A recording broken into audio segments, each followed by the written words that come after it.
ভোক্তাধিকার ও জনস্বার্থে নীলফামারীতে ভ্রাম্যমাণ আদালত। নীলফামারীতে ভোক্তাধিকার ও জনস্বার্থে পরিচালিত ভ্রাম্যমাণ আদালতের অভিযানে দুই প্রতিষ্ঠানের বিরুদ্ধে মোট 1,20,000 টাকা জরিমানা করা হয়েছে। মঙ্গলবার দুপুরে জেলা প্রশাসনের সহকারী কমিশনার ও এক্সিকিউটিভ ম্যাজিস্ট্রেট মাসুদ রায়ানের নেতৃত্বে এই অভিযান পরিচালিত হয়।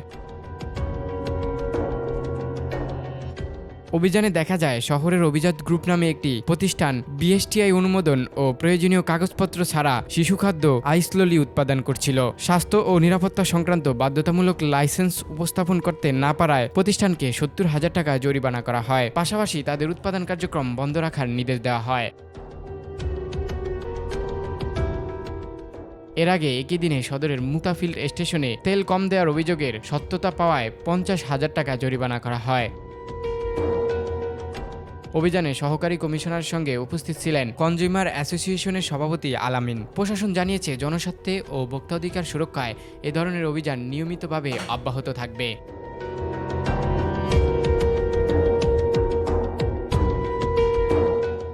Desk report, news time. News Times, সত্যের প্রত্যয়ে আমরা।